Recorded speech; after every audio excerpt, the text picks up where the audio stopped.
Hello students, welcome to my channel. मैं आलोक सिंह। आज मैं आपको वेंट ऑफ फैक्टर नामक टॉपिक पढ़ाने वाला हूँ, जो कि सॉल्यूशन चैप्टर का एक इम्पॉर्टेंट टॉपिक है। देखिए, जो भी स्टूडेंट्स कॉलिगेटिव प्रॉपर्टीज को अच्छी तरीके से जानते होंगे, जैसे कि हम बात कर लेते हैं relative lowering in vapour pressure, elevation in boiling point, depression in freezing point और ऑस्मोटिक प्रेशर।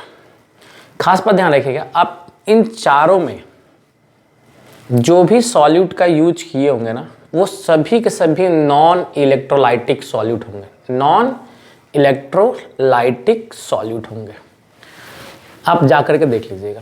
अब जितने भी न्यूमेरिकल आप बनाए होंगे ना घर बैठे बैठे, वेंट ऑफ फैक्टर से पहले वाले जितने भी न्यूमेरिकल आपको स्कूल में पढ़ाया गया होगा या कोचिंग में पढ़ाया गया होगा, तो उसमें एक खास बात होगा कि जो सॉल्यूट होगा वो नॉन इलेक्ट्रोलाइटिक सॉल्यूट होगा। सर, नॉन इलेक्ट्रोलाइटिक सॉल्यूट मतलब ऐसा सॉल्यूट जो आयंस में डिसोसिएट ना होता। ठीक है। एक बात आपको और पता होगा क्या, कि कॉलिगेटिव प्रॉपर्टीज जो होता है वो डिपेंड करता है नंबर ऑफ सॉल्यूट पार्टिकल पर। किस पे डिपेंड करता है? नंबर ऑफ सॉल्यूट पार्टिकल पर। इस पे डिपेंड नहीं करता कि सॉल्यूट का नेचर कैसा है। ठीक है, आप जाकर के चेकआउट कर लेंगे। अगर आप इस बात का ध्यान नहीं दिए हैं, हो भी सकता आप नहीं दिए होंगे, लेकिन इस बात का बिल्कुल ध्यान रखिएगा कि आप जितने भी एग्जाम्पल लिए होंगे या बुक्स में पढ़ा भी होगा, तो उसमें मैं बता रहा हूँ एग्जाम्पल कौन होंगे। मैक्सिमम जो उसमें कंपाउंड होंगे सभी के सभी क्या कोवलेंट कंपाउंड होंगे। जैसे कि आप पढ़े होंगे यूरिया के बारे में, सुक्रोज होगा, ग्लूकोज होगा, केन शुगर होगा, बेंजीन होगा, यही चीज़ आप पढ़े होंगे। प्रोटीन होगा, पॉलीमर होंगे। ठीक है, एसिटिक एस्कॉर्बिक एसिड हो सकता है। ठीक है, मतलब वीकेस्ट एसिड टाइप के। अब ये सभी के सभी कैसे बता, नॉन इलेक्ट्रोलाइटिक सॉलिड है, या ये बोल लीजिए कि इनका डिसोसिएशन नहीं होता है या बिल्कुल ना के बराबर होता है। लेकिन जब आप वेंट ऑफ फैक्टर पढ़ लेंगे ना, तो आपको अपने कॉलिगेटिव प्रॉपर्टीज वाले फॉर्मूले में थोड़ा सा चेंजिंग करना पड़ेगा। तो एक रिक्वेस्ट रहेगा आपसे क्या, कि कॉलिगेटिव जब वेंट ऑफ फैक्टर पढ़ा देंगे तो कॉलिगेटिव प्रॉपर्टीज वाले क्वेश्चन को दोबारा बनाइएगा। लेकिन वहाँ पे अंतर क्या आ जाएगा, वहाँ अंतर एक इंट्रोड्यूस होगा आई का। ठीक है, तो हम आपको आज यही पढ़ाने वाले हैं क्या, कि अगर कोई सॉल्यूट इलेक्ट्रोलाइटिक होता है तो कॉलिगेटिव प्रॉपर्टीज में क्या प्रभाव डालता है। क्या बोला मैंने? अगर कोई सॉल्यूट इलेक्ट्रोलाइटिक होता है तो वह कॉलिगेटिव प्रॉपर्टीज पर क्या प्रभाव डालेगा, उसको हम देखेंगे। लेकिन क्वेश्चन करने से पहले हम पहले ये जान लेते हैं क्या, कि वेंट ऑफ फैक्टर है क्या। ठीक है, तो van't Hoff factor is a ratio of normal molar mass to the abnormal molar mass. अब आपके मन में होगा कि सर ये नॉर्मल मोलर मास क्या होता है, एब नॉर्मल मोलर मास क्या होता है। तो नॉर्मल मोलर मास वो होता है जो कि हम एटॉमिक मास को जोड़ करके लाते हैं, उसको हम लोग कहते हैं नॉर्मल मोलर मास। क्या बोला मैंने? वैसा मोलर मास जैसे कि आपसे बोले NaOH, तो NaOH का मोलर मास होता है 40, इसको बोलेंगे नॉर्मल मोलर मास। कैसे निकालें? Na का 23, ऑक्सीजन का 16 और हाइड्रोजन का 1, ये हो गया नॉर्मल मोलर मास।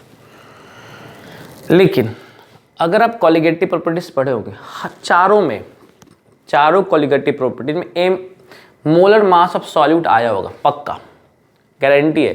इन चारों में चाहे रिलेटिव लोअरिंग वेपर प्रेशर पढ़ाओ, ऑस्मोटिक प्रेशर पढ़ाओ, बॉइलिंग पॉइंट पढ़ाओ, फ्रीजिंग पॉइंट पढ़ाओ, चारों में मोलर मास ऑफ सॉल्यूट पक्का आया होगा।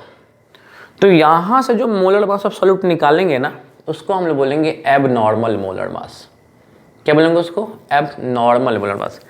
या आप उसको ऐसे बोल लीजिएगा कि experimental molar mass. Experimental molar mass को हम लोग क्या बोल सकते हैं? एब नॉर्मल मोलर मास। ठीक है। दूसरा इसका एक डेफिनेशन क्या हो सकता है क्या? Observed colligative property to the calculated colligative property. फिर वही बात है, नीचे कैलकुलेटेड का मतलब क्या है? Experimental colligative properties. ठीक है।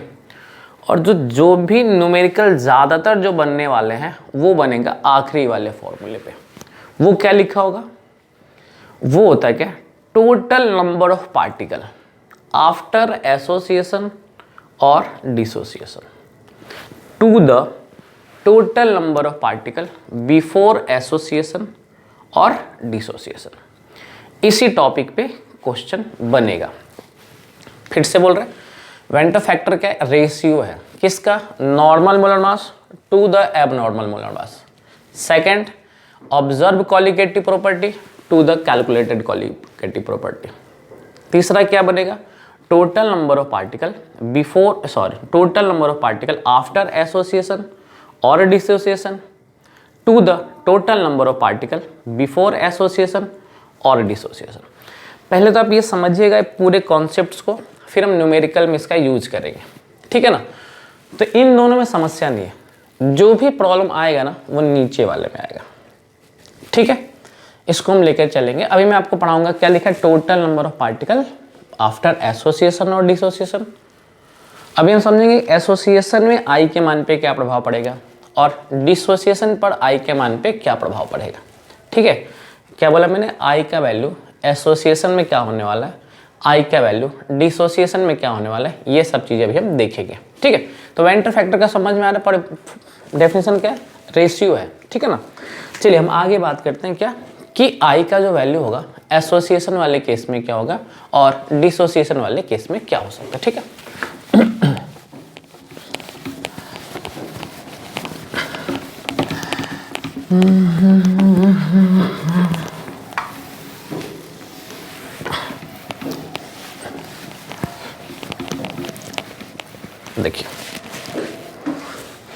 देखिए एक एक करके सबसे पहले हम जानेंगे क्या केस,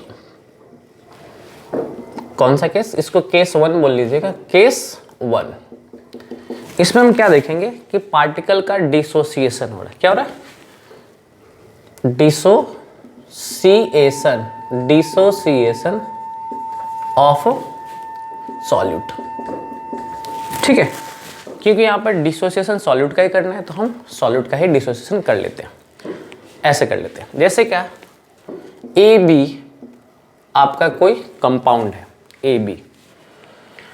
अब जब ये डिकम्पोज होगा तो क्या बनेगा? ए प्लस बी बनेगा, और भी बन सकता है ए प्लस बी प्लस सी बन सकता है, बट ऐसा ले लेते हैं। अब हम क्या करते हैं, समय जब जीरो रहा होगा तो इसका कॉन्सेंट्रेशन 1 मान लेते हैं, इसका कॉन्सेंट्रेशन 0 मान लेते हैं। समय 0 का मतलब क्या है? जब रिएक्शन स्टार्ट नहीं हुआ है, ठीक है। कुछ समय के बाद इसका कुछ परसेंटेज, अच्छा एक बात बताएंगे, एक बार सारा नहीं टूटेगा, थोड़ा थोड़ा करके टूटेगा। तो कुछ समय के बाद इसका कुछ परसेंट डिसोसिएट होगा, कुछ परसेंट, जैसे कि 10%, ठीक है, 20%, 30%, 40%, कुछ भी हो सकता है। तो जितना यहाँ डिसोसिएट होगा ना उतना ही यहाँ बनेगा, ठीक। ऐसा क्यों बोल रहे कि उतना ही बनेगा? क्योंकि देखिए अगर इसका 1 मोल है तो इनका भी 1 मोल है, ठीक है ना। तो जितना यहाँ टूटेगा उतना जाकर के यहाँ पे बन जाएगा। अब आते हैं फॉर्मूला पे। अब बताइए जो तीसरा फॉर्मूला था क्या करा था? Total number of particle after dissociation. तो टोटल नंबर ऑफ पार्टिकल का मतलब क्या? इनको जोड़ दो, तो 1 minus alpha plus alpha plus alpha, total number particle हो गया आफ्टर एसोसिएशन या डिसोसिएशन, डिवाइडेड बाय बिफोर, तो 1 प्लस 0 प्लस 0, तो इससे कट जाएगा क्या? तो आई का वैल्यू क्या आ जाएगा? 1 प्लस अल्फा आ जाएगा। अब एक बात बताइए, अल्फा क्या है? Degree of dissociation. यहाँ पे अल्फा बता देना, अल्फा इक्वल टू, यहाँ पे याद रखेंगे, डिग्री ऑफ डिसोसिएशन। अल्फा यहाँ पे क्या है? Degree of dissociation. Alpha equal two degree of मतलब कितना परसेंट डिसोसिएट हो रहा है। अब इतना कॉमन सेंस लगाइएगा, अगर अल्फा 10% भी होता है, 10%, तो 1 का 10% कितना होगा? 0.1। तो अगर हम यहाँ पे 0.1 रख देंगे तो आई का मान जो होगा 1 से बड़ा हो जाएगा। अगर 20% डिसोसिएट होगा तो 1 का 20% कितना होगा? 0.2। तो यहाँ 0.2 रखेंगे तो 1.2 हो जाएगा। कुल मिला के मेरा सिंपल बात क्या है कि जब भी डिसोसिएशन करेगा जब भी डिसोसिएशन करेगा सॉल्यूट, जब भी सॉल्यूट डिसोसिएशन करेगा आई का मान जो होगा 1 से बड़ा होगा। कितना होगा वो क्वेश्चन में बताएंगे, बट इतना ध्यान रखना कि आई का मान 1 से बड़ा होगा। अब एक इमेजिन कर लेते हैं, समझो एक एग्जांपल और ले लेते हैं, यहीं पे तो मजा है। आई निकालना सीख गया, क्वेश्चन आसान है। आई निकाल ले, क्वेश्चन इजी है। जिससे हमारे पास है NaCl, ठीक है, NaCl है। आपको पता है एक सॉल्ट है, ये स्ट्रॉन्ग सॉल्ट है। क्यों? क्योंकि स्ट्रॉन्ग एसिड और स्ट्रॉन्ग बेस से मिलकर बना हुआ है। तो ये जब टूटेगा ना, जैसे हम इसको पानी में डालेंगे ये टूट जाएगा Na+ और Cl- में। 100% टूटेगा, 100% टूटेगा। कर लेते हैं। माना कि जब समय 0 रहा होगा, इसका कॉन्सेंट्रेशन 1 है, नहीं पता तो 1 मान लेते हैं। इसका कितना होता? 0 0। कुछ समय के बाद ये 0 हो जाएगा, क्योंकि 100% टूट गया, तो सब किस में चला जाएगा? प्रोडक्ट में चला जाएगा। सर यहाँ 1 क्यों लिख रहे हैं बताओ? क्योंकि इनका रेशियो कितना है? 1:1 है।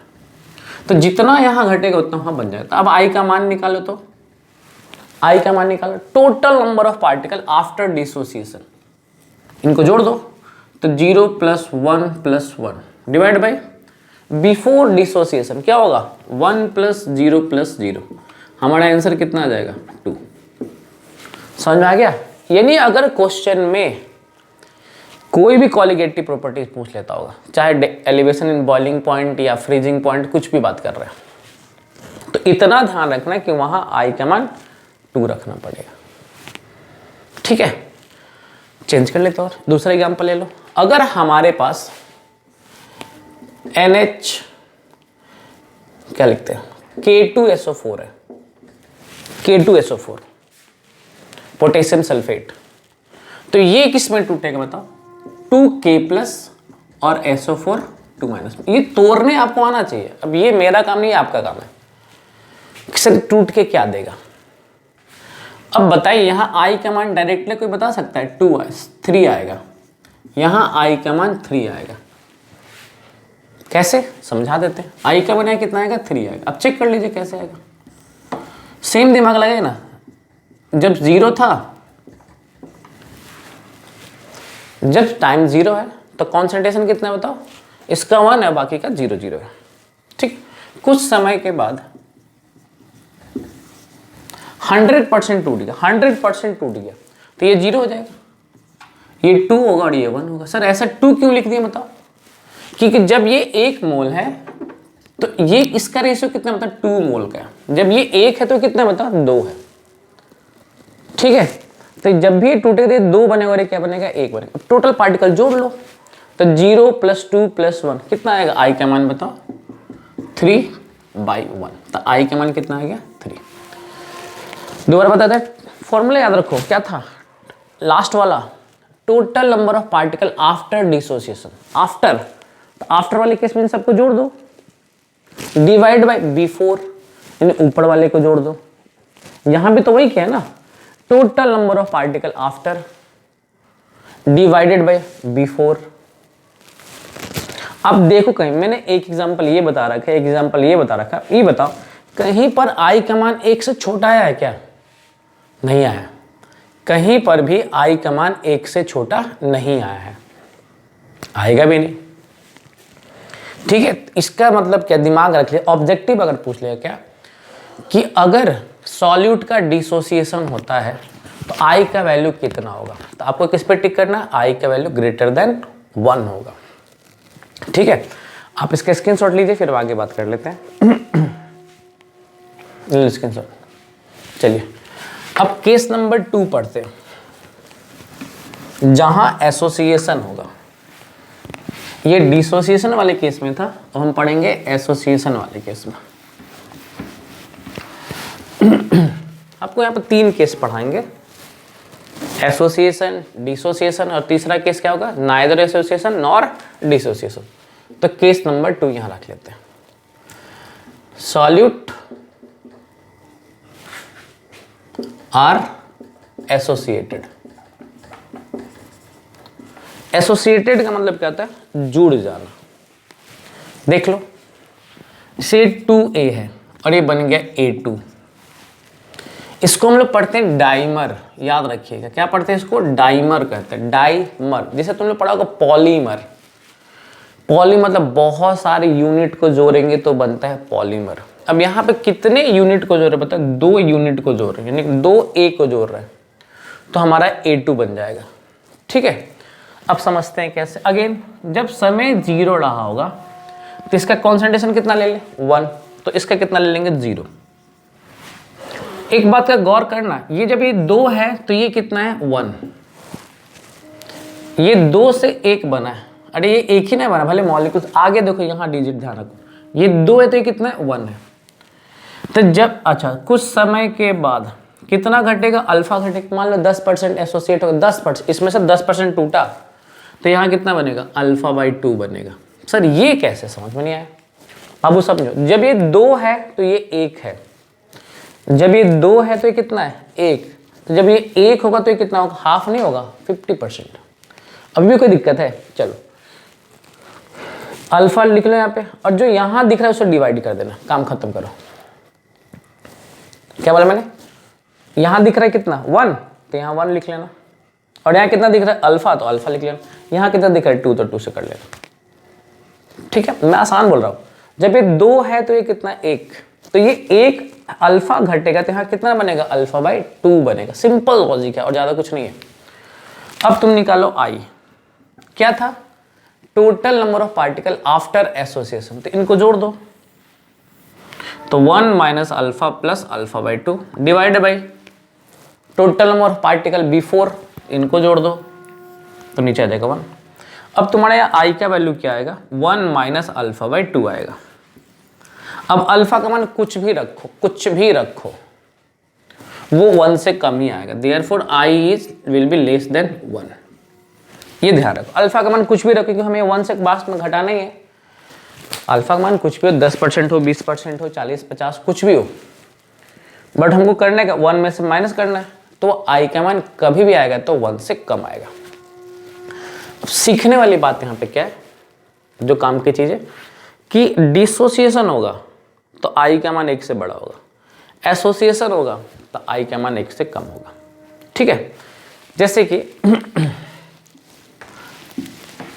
CH3COH, ये एसिटिक एसिड है, इसको बेंजीन में डालेंगे ना तो ये डाइमराइज हो जाता है। बेंजीन में डालेंगे तो बेंजीन यहाँ पे कैसा बिहेव करेगा, सॉल्वेंट की तरह, और ये कैसा बिहेव कर रहा है, सॉल्यूट की तरह, तो ये डाइमराइज हो जाएगा। तो क्या बना लेगा, CH3COOH का होल ट्वाइस। कितना आएगा, कितना आएगा बताओ, सेम लॉजिक लगा लेंगे। टाइम जब 0 है तो ये 1 है तो ये 0 है, कुछ समय के बाद ये 1 तो क्या हो जाएगा, 1 माइनस अल्फा/2, यहाँ 2 लगाना पड़ेगा, क्यों, डाइवर मतलब 2 एटम मिलकर ना बनाएगा, 2 एटम मिलके बनाएगा, यहाँ क्या आ जाएगा, यहाँ क्या आ जाएगा, अल्फा/2 आ जाएगा। यहाँ अल्फा घटेगा तो यहाँ अल्फा/2 बनेगा, तो क्या आएगा आई का मान बताओ, 1 माइनस अल्फा/2। अब क्वेश्चन में देखना क्या, अल्फा कितना रखना है, कैसे पता चलेगा, तो क्वेश्चन में दिया होगा, बोलेगा कि ये 30% एसोसिएट हो गया, 30% एसोसिएट हो गया, तो 30% मतलब 0.3 यहाँ रख दीजिएगा। बोलेगा 90% एसोसिएट हो गया, यहाँ 0.9 रख लीजिएगा। समझ में आ रहा है कि नहीं आ रहा है, ये चीज़ का खाली ध्यान रखना। तो एसोसिएशन में क्या होगा बताओ, आई का मान 1 से कम होगा, डिसोसिएशन में क्या होगा बताओ, आई का मान 1 से बड़ा होगा। ठीक है, इसका भी स्क्रीनशॉट ले लो, क्वेश्चन करेंगे तो और ज़्यादा क्लियर हो जाएगा। अब हम तीसरा केस पढ़ाएंगे जहाँ पर solute neither associate nor dissociate. ठीक है, तो इसका स्क्रीनशॉट ले लो फटाफट।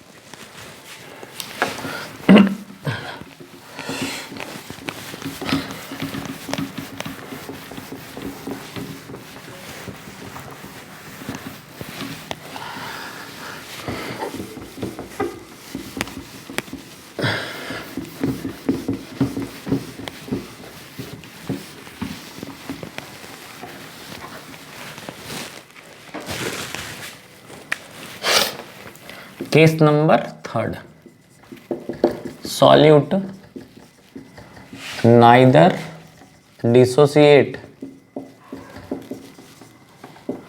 Nor associate. ना ही वो टूटेगा ना ही वो जुटेगा। मतलब समझो क्या कि एक ऐसा कंपाउंड जैसे कि यूरिया ले लिया हमने, इसको पानी में ऐड कर दो, ये यूरिया ही रह जाएगा, टूटेगा नहीं। मतलब ना ये जुटने का काम कर रहा है ना टूटने का काम कर रहा है। ये बताओ बिफोर रिएक्शन इसका कॉन्सेंट्रेशन 1 था और आफ्टर रिएक्शन मतलब कुछ समय के बाद कॉन्सेंट्रेशन कितना रहेगा बताओ। ये 0 कितना रहेगा बताओ, कोई फर्क नहीं पड़ रहा है। 1 था 1 रहेगा। कुल मिला के बात समझो ना कि टूट नहीं रहा है खाली। अब समझो यूरिया कैसे हो सकता है बताओ, पानी को यूरिया में डालेंगे खाली घुल जाएगा। जैसे चीनी को भी डालेंगे पानी में तो सिर्फ घुल जाएगा, टूटेगा नहीं। तो आप ये बोल सकते हो क्या कि यूरिया जो था पहले सॉलिड था, अब एक्वस बन गया, यहाँ सॉलिड कर लो। पहले वो कैसा था, सॉलिड था, और कहाँ डाले बताओ, वाटर में ऐड किए तो एक्वस बन गया। अंतर खाली यहाँ पे क्या, वो सॉलिड से एक्वस फॉर्म में आ गया। चीनी भी क्या करता है, सिर्फ घुल जाता है, टूटता नहीं है, मतलब उसमें डिसोसिएशन नहीं हो रहा। कुल मिला के उसके क्वांटिटी पे कोई फर्क नहीं पड़ेगा, उसके क्वांटिटी पर कोई फर्क नहीं पड़ेगा। अगर हम 1 मोल लिए तो 1 मोल रह जाएगा, 2 लिए रहेंगे तो 2 रह जाएगा, 3 लिए रहेंगे तो 3 रहेगा, टूटेगा नहीं, ना जुटेगा ना टूटेगा। तो थोड़ा सा इसका ध्यान रखें। क्या बोला मैंने, शुरू में मान लें सॉलिड था, अभी पानी मिक्स नहीं किया, कुछ समय के बाद भाई 0 हो जाएगा। क्या हो जाएगा इसका मतलब, सॉलिड रहा ही नहीं, वो क्या बन गया, सारा का सारा एक्वस फॉर्म में चला गया।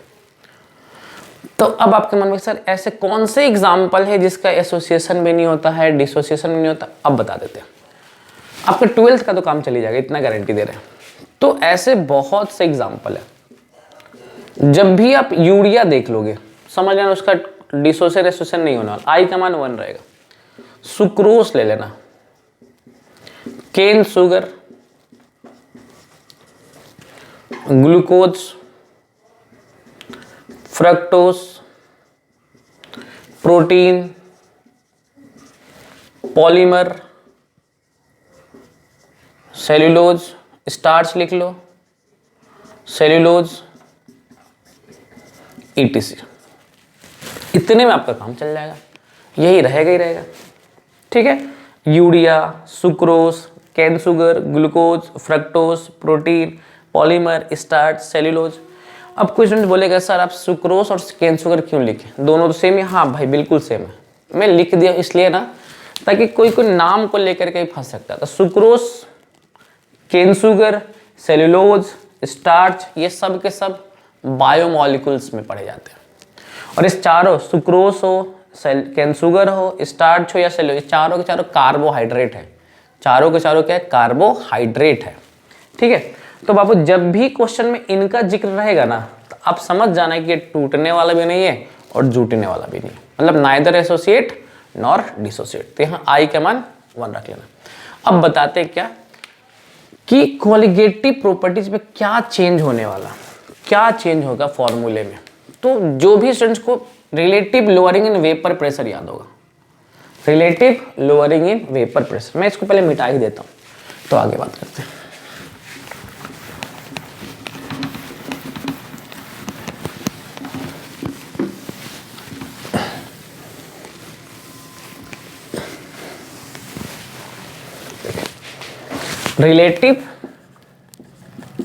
Relative lowering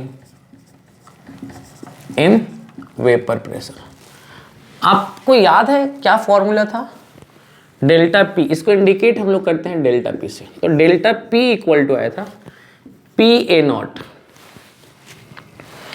W B by M B W A M ए।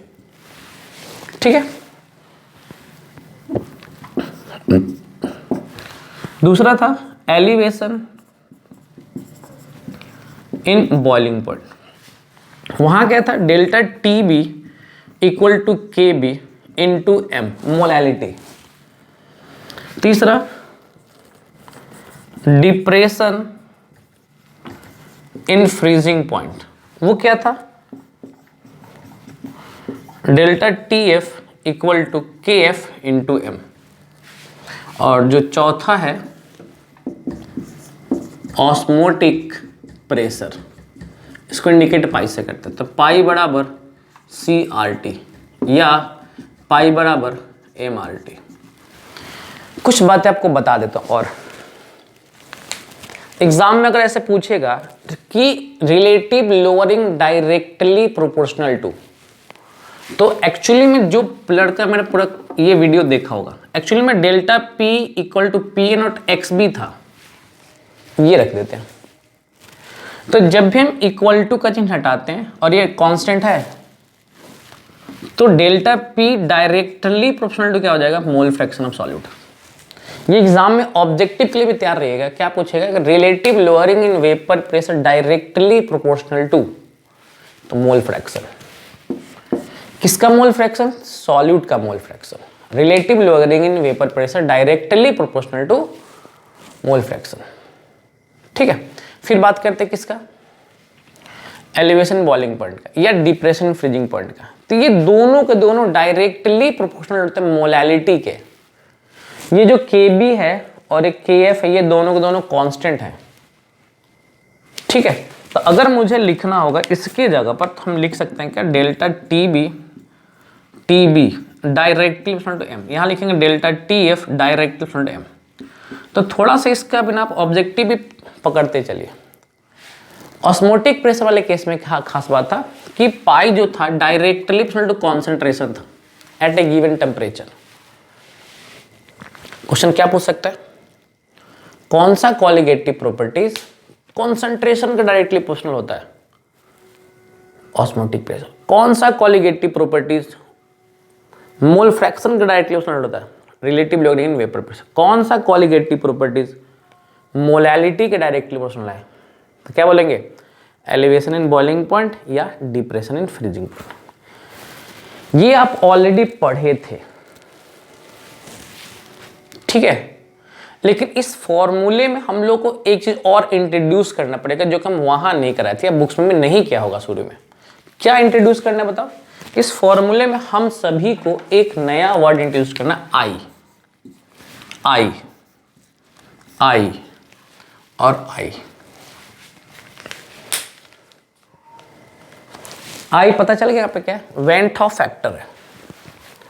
अब जैसा कि हम वीडियो के स्टार्टिंग में बताया था क्या कि जितने भी हम टॉपिक पढ़े या एनसीईआरटी या किसी बुक्स में किसी कोचिंग में पढ़ा होगा, शुरू में जितने भी एग्जाम्पल किए गए होंगे ना, वो कौन लिए गए हैं, तो urea, sucrose, protein, cellulose, fructose, cane sugar, मतलब आई का मान 1। अब यहाँ आई का मान 1 रख दे तो इक्वेशन में कोई फर्क नहीं पड़ने वाला है। आई का मान अगर हम 1 रख दे तो इक्वेशन में कोई फर्क नहीं पड़ने वाला है। और आप तीसरा केस वाला पहले पढ़ लियो, यानी आई का मान पूरे में कितना रख दिया गया था बताओ, 1 रख दिया गया था, तो हमें पता भी नहीं चला और इक्वेशन पूरा चेंज हो गया था। लेकिन अगर किसी क्वेश्चन में यूरिया के बजाय NaCl दे दे तो आई का मान सब चीज सेम रखिएगा, आई का मान 2 रख लीजिएगा। KCl दे दे, आई का मान 2 रख लीजिएगा। K2SO4 दे दे, आई का मान 3 रख लीजिएगा। बात समझ में आ रहा है, मैंने थोड़ी देर पहले एग्जांपल कराया भी था कि NaCl होगा तो आई का मान क्या होगा। एक सवाल बिहार बोर्ड में पूछता है, अच्छे खासा ऑब्जेक्टिव क्वेश्चन पूछता है, क्या 4 ऑप्शन दे देगा, बोलेगा इनमें से किसका कॉलिगेटिव प्रॉपर्टी ज्यादा होगा। तो अब कॉलिगेटिव प्रॉपर्टी देखने का सबसे अच्छा तरीका क्या, आई देख लो, क्योंकि आपको पढ़ाया गया होगा क्या कि colligative property depends on number of solid particle. Number of solid particle, बार बार ये बात ध्यान रखिएगा, कॉलिगेटिव प्रॉपर्टी डिपेंड करता है नंबर ऑफ सॉलिड पार्टिकल पे। तो जिसमें आई का मान ज्यादा होगा वहां कॉलिगेटिव प्रॉपर्टी ज्यादा होगा। एक बात और बताओ, कॉलिगेटिव प्रॉपर्टी किस केस में ज्यादा होगा, एसोसिएशन वाले केस में होगा कि डिसोसिएशन वाले केस में होगा कि नाइदर एसोसिएशन नॉट डिसोसिएशन वाले केस में होगा। तो एसोसिएशन वाले केस में आई का मान ज्यादा होगा। तो ये देख लेना कि आपके एग्जाम्पल में ना जो 4 ऑप्शन दिए जाएंगे उसमें देखिएगा किस में एसोसिएशन कर रहा है, कौन डिसोसिएशन कर रहा है। ठीक है, तो जो डिसोसिएशन कर सकता है और ज्यादा से ज्यादा आयंस बना सकता है वही या उसी का कॉलिगेटिव प्रॉपर्टी ज्यादा होगा। ठीक है, तो आई होप आपको समझ में आएगा कि हम पूरे फॉर्मूले में जो कि हम पहले 4 वीडियो में बता रखे हैं कौन कौन सा, relative lowering vapour pressure, elevation in boiling point, depression freezing point and osmotic pressure, चारों वीडियो में मैंने अलग अलग क्वेश्चन करा रखे और चारों वीडियो में एग्जाम्पल यही रहे होंगे। एनसीईआरटी में भी यही एग्जाम्पल दिया होगा, साइड बुक में पढ़ेंगे तो यही एग्जाम्पल दिया होगा और दूसरा दिया नहीं होगा। कब तक एग्जाम्पल दूसरा नहीं चेंज होगा? जब तक आपको वेंट ऑफ फैक्टर का नॉलेज नहीं हो जाए, ठीक है। तो आई का अगर नॉलेज हो जाएगा तो फिर इक्वेशन में कुछ चेंज नहीं करना, बस एक जगह चेंज करना, आई इंट्रोड्यूस कर लेना फॉर्मूले में, ठीक है। आप इसका स्क्रीनशॉट लीजिए, फिर मैं आपको कुछ क्वेश्चन कराता हूँ ताकि आपके कॉन्सेप्ट्स और क्लियर हो जाते हैं, ठीक है। स्क्रीनशॉट आप ले लीजिए इसका। आइए न्यूमेरिकल देख लेते हैं। छोटे से न्यूमेरिकल है, 1-1 मार्क्स वाले, 2 मार्क्स वाले। पहला सवाल क्या कर रहा है? Which of the following solution has higher freezing point? किसमें हायर फ्रीजिंग पॉइंट है? 0.5 Al2SO4 का होल थ्राइस और 0.1 मोलैरिटी K3FeCH6। अब आपको तो पता है कि कॉलिगेटिव प्रॉपर्टीज डिपेंड करता है नंबर ऑफ पार्टिकल्स पर। तो Al2SO4 को जब भी हम वाटर में डालेंगे, ये अपने ये नमक है एक तरह का, तो ये टूटेगा 2Al3 प्लस 3SO4 2-। अब आप देखेंगे यहाँ पर टोटल नंबर ऑफ आयंस कितना होगा, मतलब 5। तो आई का मान 5 हो गया, डिसोसिएट हो रहा है तो। और हमें कॉन्सेंट्रेशन दिया हुआ है, तो डेल्टा TF निकालने का तरीका क्या? आई इंटू कॉन्सेंट्रेशन। याद करो, बताया था अभी थोड़ी देर पहले। डिप्रेशन इन फ्रीजिंग पॉइंट क्या फॉर्मूला क्या था? TF directly molality. मोलैलिटी की तरह कॉन्सेंट्रेशन ही तो है, और क्या है? तो हम उसमें एक इंट्रोड्यूस किए थे आई। तो आप क्या करेंगे? आई से इस कॉन्सेंट्रेशन को मल्टीप्लाई कर दो। तो आई हमारा 5 है, कॉन्सेंट्रेशन कितना है? 0.05। तो हमारा डेल्टा TF कितना आ जाएगा? 0.25, ठीक है। दूसरा क्या था? K3FeCN6। बाबू जो लोग कोऑर्डिनेशन कंपाउंड पढ़ लिए होंगे ना, उनको एक आइडिया अच्छे तरीके से होगा क्या, कि जो स्क्वायर ब्रैकेट के अंदर में होता है ना, उसका डिसोसिएशन नहीं होता है, ठीक है। उसको कॉम्प्लेक्स पार्ट कहते हैं। तो होता किसका है? जो स्क्वायर ब्रैकेट के बाहर है। तो ये टूटेगा 3K+। अब ये 3K+ है ना, यानी इलेक्ट्रॉन छोड़ रहा है, तो 3 इलेक्ट्रॉन मिला किसको होगा? तो इस वाले पार्ट को 3- मिला होगा। तो यहाँ टोटल आयंस कितना हुआ? टोटल आयंस हुआ 4, 3 ये और ये के। वो टूटा थोड़ी है, इसको 3 मत गिन लीजिएगा, ये एक ही है, ये डिसोसिएट हुआ ही नहीं है। इसमें चार्ज 3- है, उससे मतलब नहीं, हमें आयंस गिनना है। तो 3 आयंस ये हो गया और 1 आयंस, टोटल कितना होगा? 4। तो आई मतलब 4 हो गया। तो delta TF equal to I into concentration. तो 4 इंटू 0.1, तो मल्टीप्लाई करना हमारे क्या आ जाएगा? 0.4। अब बताओ किसका डिप्रेशन फ्रीजिंग पॉइंट ज़्यादा? बताओ। तो का K3FeCN6 का ज़्यादा, तो वो आंसर आपका सही हो गया, ठीक है। निचले वो सवाल देखो क्या लिखा है? Will the elevation in boiling point B same if 0.1 mole of NaCl और 0.1 mole of sugar is dissolve in 1 liter of water, explain। तो मेरे ख्याल से आंसर पढ़ने की आवश्यकता नहीं, आप बता दोगे क्या कि NaCl और सुगर तो डिसोसिएट ही नहीं होगा, यानी सुगर के लिए आई का मान 1 है और NaCl डिसोसिएट होगा तो आई का मान 2 हो जाएगा, हाँ या ना। तो जिसका आई का मान ज़्यादा होगा उसका कॉलिगेटिव प्रॉपर्टी ज़्यादा होगा। इसका मतलब NaCl का जो बॉइलिंग पॉइंट होगा वो ज़्यादा होगा देन सुगर। मैंने वही चीज़ यहाँ लिख रखा है। क्या लिखा देख लो, I of NaCl is 2 whereas I for sugar is 1। I मतलब वेंट ऑफ फैक्टर, इसलिए तो पहले पढ़ा दिया। We know that colligative properties depends on number of particle, so we can say that, therefore we can say that elevation in boiling point of NaCl is greater than sugar, ठीक है। तो ये छोटे से जो क्वेश्चन थे तो आप बना लिए। अब थोड़ा सा लेंदी क्वेश्चन करते हैं जो 3 मार्क्स 4 मार्क्स या 5 मार्क्स से पूछे जाते हैं, ठीक है। अब इसका स्क्रीनशॉट ले लो, फिर आगे बात करते हैं। आइए अगले क्वेश्चन को देख लेते हैं। इसमें लिखा है क्या, calculate the freezing point of solution, यदि हमसे टीएफ पूछ रहा है, क्या पूछ रहा है? टीएफ। अगर आप लोग डिप्रेशन फ्रीजिंग पॉइंट वाला टॉपिक पढ़ा होगा तो डेल्टा टीएफ था depression in freezing point, TF naught था freezing point of pure solvent, और टीएफ था फ्रीजिंग पॉइंट ऑफ सॉल्यूशन। तो थोड़ा सा ये नॉलेज होना चाहिए क्या पूछ रहा है। ठीक है, आगे क्या चाहिए? Containing 8.1 gram of HBr, 8.1 gram HBr in 100 gram of water, 100 gram of water, assuming the क्या लिखा है? Acid to be 90% ionized. Acid कितना परसेंट टूट रहा है बताओ? 90% टूट रहा है। एक का 90% मतलब कि 0.9। याद करिए, आपको हम आई निकालना बताया था डिसोसिएशन वाले केस में। आई बराबर क्या आया था? 1 प्लस अल्फा आया था क्या? तो यहाँ अल्फा कितना दिया बताओ? ये जो दिया ये है क्या? यही तो अल्फा है। तो आई बराबर क्या आया था? 1 प्लस अल्फा आया था, 1 प्लस अल्फा। नहीं याद है? हम यहाँ दोबारा बता दिए। क्या था last formula? Total number of particle after dissociation. इनको जोड़ लीजिए, डिवाइड बाई बिफोर, तो 1 प्लस अल्फा। अल्फा कितना आ रहा है? 90% टूट रहा है, यानी कि 0.9। तो आई हमारा कितना आ जाएगा? 1.9 आ जाएगा। आई हमारा कितना आ जाएगा? 1.9 आ जाएगा। ठीक है, delta T F equal to क्या था? I into K F W B by M B 1000 W A gram में। अब देखेंगे आई हम लोग का आ चुका है 1.9, यहाँ रख दिए। के एफ कितना दे रखा है क्वेश्चन में? क्वेश्चन में के एफ यहाँ छूट गया मैंने लिखना। के एफ जो दे रखा है 1.86 दिया हुआ। के एफ कितना दिया? 1.86 फॉर वाटर। अगर नहीं भी रहेगा तो याद रखना वाटर का के एफ होता है 1.86। डब्ल्यू भी क्वेश्चन में दे रखा है 8.1 ग्राम।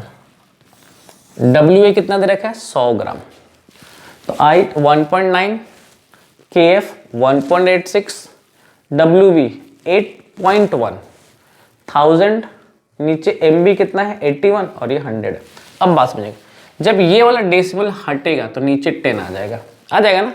तो इन तीनों जीरो से तीनों जीरो कट जाएगा, फिर 81 से 81 कट जाएगा, तो क्या बचेगा? 1.9 इंटू 1.86। तो इनको मल्टीप्लाई करने पे आएगा 3.53।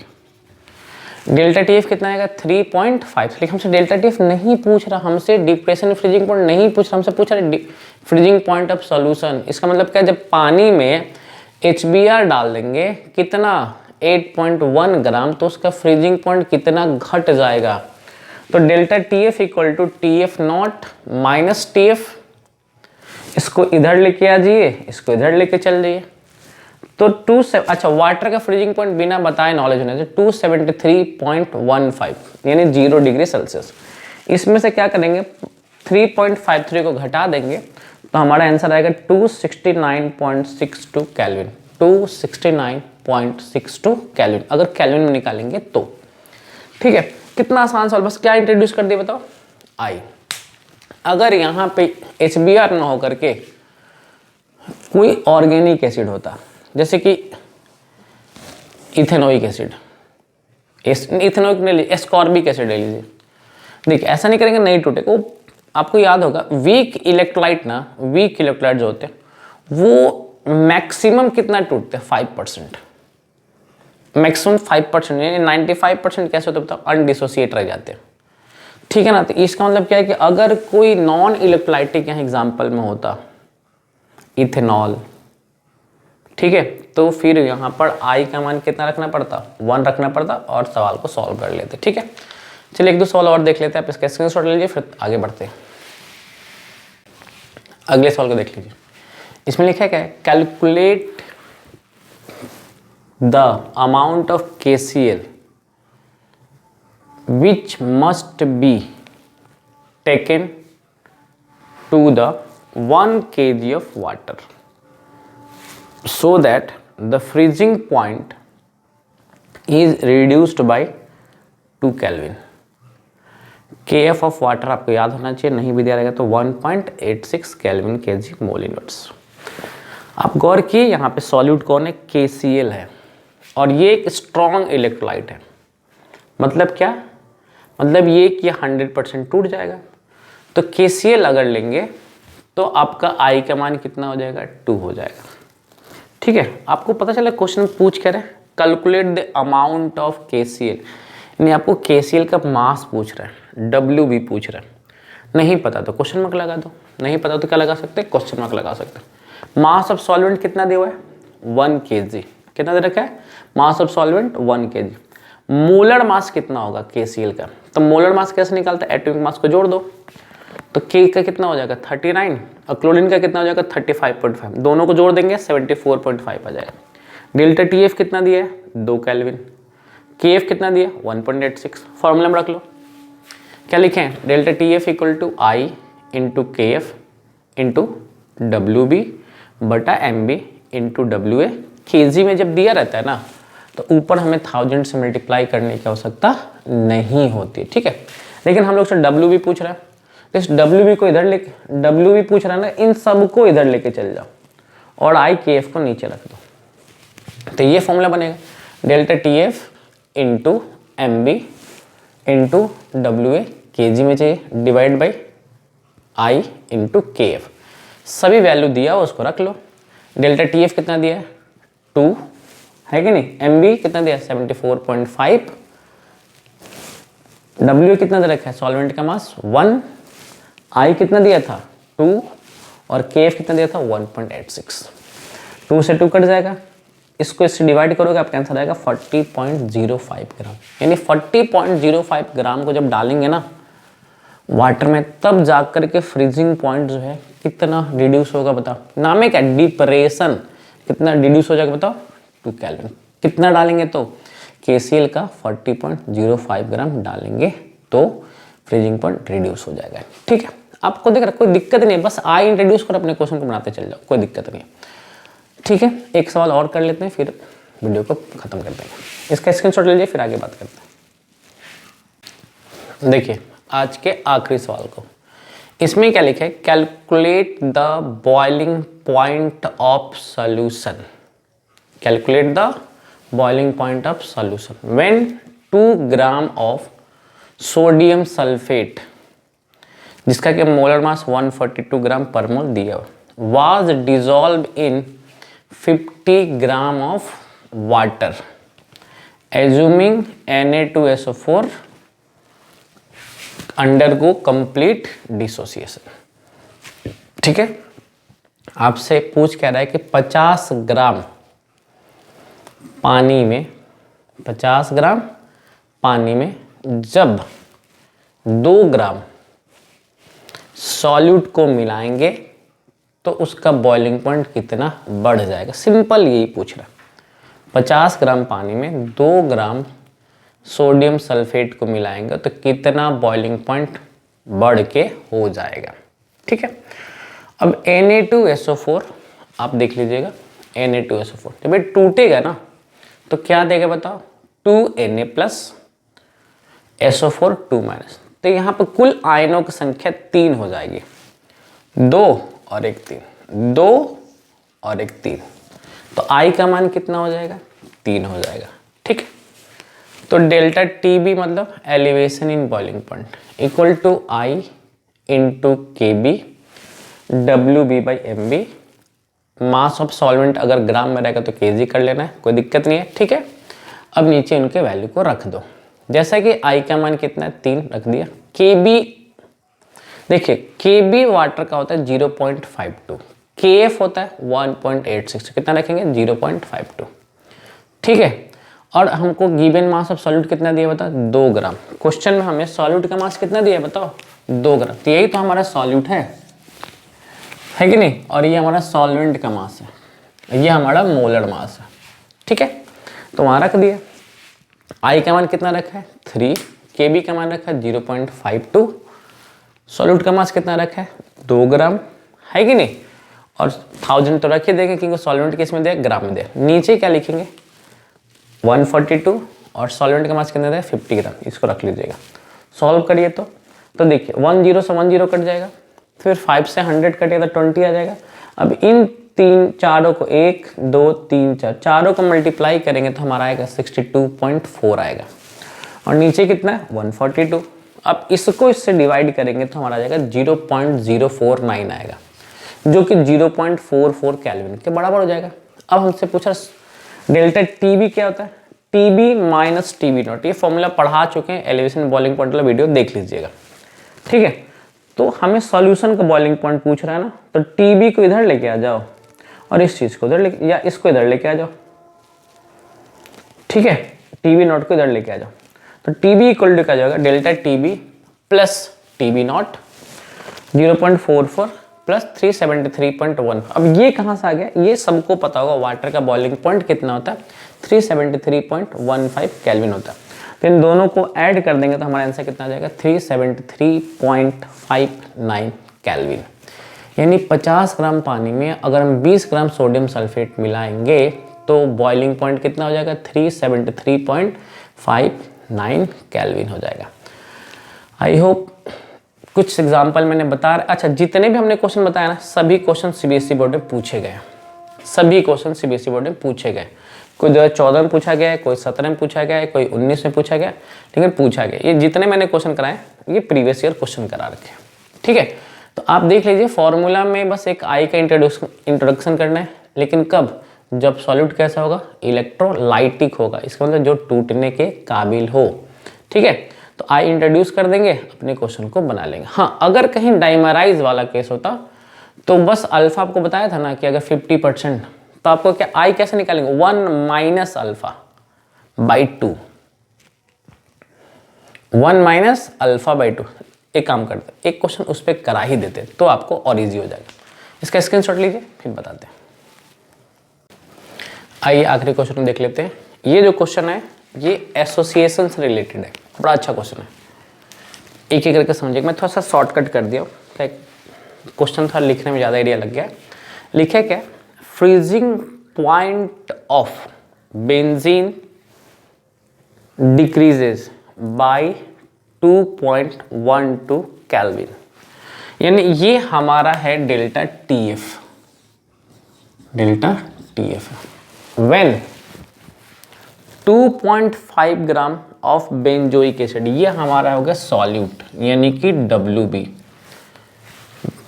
यहाँ सॉल्यूट कौन है, benzoic acid, is dissolved in 25 gram of benzene, ये हमारा हो गया सॉल्वेंट, यानी कि WA। If benzoic acid form dimer, dimer, इसका ध्यान रखेंगे। कैलकुलेट द वेंटो फैक्टर, यानी आपसे आई पूछ रहा है, and percentage of association of benzoic acid, यानी कितना परसेंट बेंजोइक एसिड एसोसिएट हो गया, यानी कि अल्फा पूछ रहा है, यानी हम लोग इससे आई और अल्फा पूछ रहा है, ठीक है। चलो आई निकाल लेते हैं। तो according to formula delta TF equal to I into KF into WB by MB into 1000, नीचे क्या आ जाएगा WA ग्राम में, ठीक है। अब आई निकालने का तो कोई झमेला तो है नहीं, इनको इसको इधर लेके चल जाओ और जो ऊपर ये दिख रहा है 3 ठो, उसको नीचे लेके आ जाओ। तो डेल्टा TF का मान दिया हुआ 2.12, MB 122। सर ये कहाँ से आ जाएगा, एटॉमिक मास को इसका जोड़ लोगे ना बेंजोइक एसिड का, C6H5COOH, तो आ जाएगा 122 ग्राम पर मोल, इसलिए घबराएगा मत कहाँ से आ गया, ठीक है।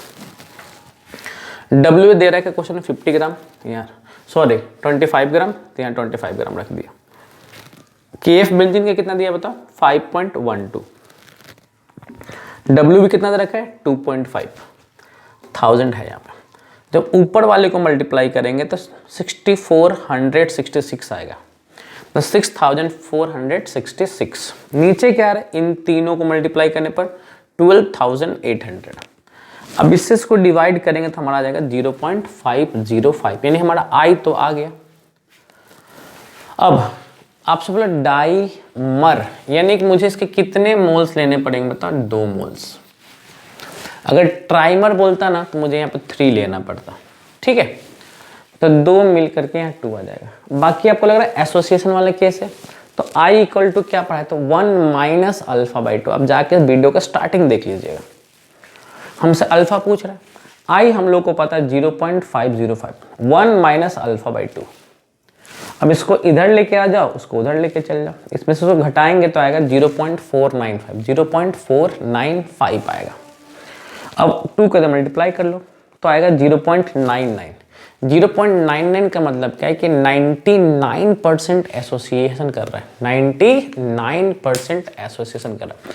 तो इस क्वेश्चन में आई निकालना था 0.505 आ रहा है, और अल्फा निकालना था यानी कि डिग्री ऑफ एसोसिएशन, वो कितना आ रहा है, 99% आ रहा है। ठीक है, तो हमने बहुत तरह के क्वेश्चन देख लिए, एसोसिएशन वाला भी देख लिया, डिसोसिएशन वाला भी देख लिया, और हम तो वैसे ही 4 वीडियो में देखे हैं जहाँ पे नाइदर एसोसिएट नॉट डिसोसिएट। ठीक है, आई होप पूरा वीडियो आपके जितने भी डाउट थे उसको क्लियर कर दिया होगा। बहुत अच्छा टॉपिक था वेंट ऑफ फैक्टर। ठीक है, चलिए मिलते हैं नेक्स्ट वीडियो में। हाँ, मैं नेक्स्ट वीडियो जो बनाऊंगा वो मेरा आएगा, बहुत लोगों का डिमांड है कि सर 0 ऑर्डर रिएक्शन और फर्स्ट ऑर्डर रिएक्शन का एक बार डेरिवेशन करा दीजिए और उस पर न्यूमेरिकल्स करवा दीजिए। तो जो नेक्स्ट वीडियो हमारा आने वाला है, फर्स्ट ऑर्डर रिएक्शन और 0 ऑर्डर रिएक्शन का डेरिवेशन एंड उस पर न्यूमेरिकल्स आने वाला है। ठीक है, तो एग्ज़ाम टाइम चल रहा है, मन से पढ़ते रहिए। Best of luck. वीडियो अच्छा लगा होगा दोस्तों को शेयर करिएगा और सब चैनल को सब्सक्राइब करिएगा। बाय बाय, मिलते हैं नेक्स्ट वीडियो में।